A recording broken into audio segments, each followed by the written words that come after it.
അമ്മ സംഘടനയുടെ ട്രഷറർ സ്ഥാനം ഒഴിയുന്നുവെന്ന് നടൻ ഉണ്ണി മുകുന്ദൻ. ഏറെ ആലോചിച്ചതിനു ശേഷമുള്ള തീരുമാനമാണിതെന്നും ഫേസ്ബുക്ക് കുറിപ്പിലൂടെയാണ് താരം അറിയിച്ചത്.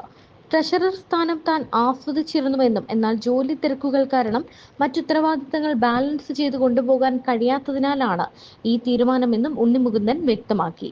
ഒരു പുതിയ അംഗത്തെ നിയമിക്കുന്നതുവരെ ട്രഷറർ സ്ഥാനത്തിൽ തുടരുമെന്നും പ്രവർത്തന കാലയളവിൽ തന്നെ വിശ്വസിച്ച് എല്ലാ പിന്തുണയും നൽകിയ ട്രസ്റ്റിനോടും സഹപ്രവർത്തകരോടും കടപ്പെട്ടിരിക്കുന്നുവെന്നും താരം കൂട്ടിച്ചേർത്തു. ഉണ്ണി മുകുന്ദന്റെ കുറിപ്പിന്റെ പൂർണ്ണ രൂപം ഇങ്ങനെയാണ്: ഏറെ ചിന്തിച്ചും ആലോചിച്ചുമാണ് ഞാൻ അമ്മയുടെ ട്രഷറർ സ്ഥാനം ഒഴിയാനുള്ള കഠിനമായ തീരുമാനത്തിലെത്തിയത്. പദവിയിലുണ്ടായിരുന്ന കാലം വളരെയധികം ആസ്വദിച്ചിരുന്നു. അടുത്തിടെ ജോലിയുടെ സമ്മർദ്ദം കൂടിയത് എന്റെ മാനസികാരോഗ്യത്തെ വളരെയധികം ബാധിച്ചു. ഇത് ജീവിതം ബാലൻസ് ചെയ്യുന്നത് ഏറെ ബുദ്ധിമുട്ടുണ്ടാക്കുന്നു. എന്റെയും കുടുംബത്തിന്റെയും ക്ഷേമത്തിന് ശ്രദ്ധ കേന്ദ്രീകരിക്കേണ്ടതിന്റെ പ്രാധാന്യം ഞാൻ തിരിച്ചറിയുന്നു. ട്രഷറർ സ്ഥാനത്തിരിക്കെ എന്റെ ഏറ്റവും മികച്ച സംഭാവനകൾ സംഘടനയ്ക്ക് വേണ്ടി നൽകാൻ കഴിഞ്ഞു. എന്നാൽ ഭാവിയിലുള്ള എന്റെ പ്രൊഫഷണൽ പ്രതിബദ്ധതകളെ പരിഗണിച്ച് ട്രഷറർ ഉത്തരവാദിത്തങ്ങളെ ഫലപ്രദമായി കൈകാര്യം ചെയ്യാൻ സാധിക്കില്ലെന്ന് ഞാൻ മനസ്സിലാക്കുന്നു.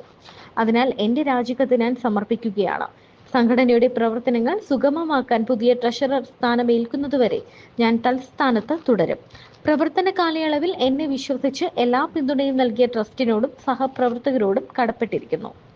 അതേസമയം ഇപ്പോൾ സോഷ്യൽ മീഡിയയിൽ ഉണ്ണി മുകുന്ദൻ ഫാൻസും ഷെയ്ൻ നിഗം ഫാൻസും തമ്മിൽ തർക്കങ്ങളും വിമർശനങ്ങളും ഒക്കെ അരങ്ങേറുകയാണ്.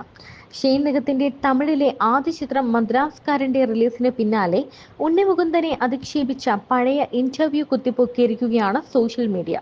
ഉണ്ണി മുകുന്ദനെയും ഉണ്ണി മുകുന്ദൻ ഫിലിംസിനെയും അധിക്ഷേപിക്കുന്ന തരത്തിൽ ഷൈൻ നിഗത്തിന്റെ പ്രസ്താവന അന്ന് തന്നെ വലിയ ചർച്ചയായിരുന്നു. ഇപ്പോൾ ഉണ്ണി മുകുന്ദൻ നായകനായി എത്തിയ മാർക്കോ ഇന്ത്യയൊട്ടാകെ വലിയ ജനശ്രദ്ധ പിടിച്ചുപറ്റുകയും ഷെയ്ൻ നിഗത്തിന്റെ ആദ്യ തമിഴ് ചിത്രം പ്രതീക്ഷിച്ച നേട്ടം ഉണ്ടാക്കിയതുമില്ല.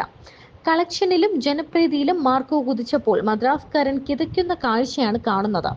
ഉണ്ണി മുകുന്ദൻ നായകനായി എത്തിയ മാർക്കോ ഇന്ത്യയിലുടനീളം മികച്ച കളക്ഷൻ നേടുകയും 100 കോടി ക്ലബിൽ എത്തുകയും ചെയ്തു. എന്നാൽ വലിയ പ്രതീക്ഷയോടെ തിയേറ്ററുകളിൽ എത്തിച്ച ഷെയ്ൻ ചിത്രം മദ്രാസ്കാരന് ആദ്യ ദിനം ഇന്ത്യയിൽ നിന്ന് ഒട്ടാകെ 25 ലക്ഷം രൂപ മാത്രമാണ് സ്വന്തമാക്കാനായത്.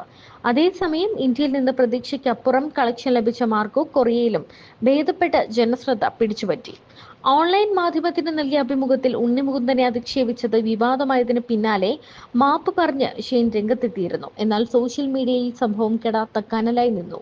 മാർക്കോ ഇറങ്ങിയ ശേഷം ഉണ്ണി മുകുന്ദനെ വിളിച്ചിരുന്നോ എന്ന ചോദ്യത്തിന് ഞങ്ങൾ തമ്മിൽ അതിനുമാത്രം പരിചയമൊന്നുമില്ല എന്നായിരുന്നു ഷെയ്നിന്റെ മറുപടി.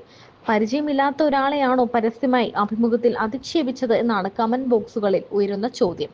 ഞാൻ വന്നപ്പോൾ മുതൽ എല്ലാ ചെന്നായ്ക്കളും എന്നെ കൂട്ടം കൂടി അടിക്കാൻ നോക്കുക, ഇനി ഇവിടെ ഞാൻ മതി എന്ന മാർക്കോയിലെ ഉണ്ണിമുകുന്ദന്റെ ഡയലോഗ് പോലും എതിരാളികളോടുള്ള ഉണ്ണിയുടെ മറുപടിയായി സോഷ്യൽ മീഡിയ ഏറ്റെടുത്തു കഴിഞ്ഞു.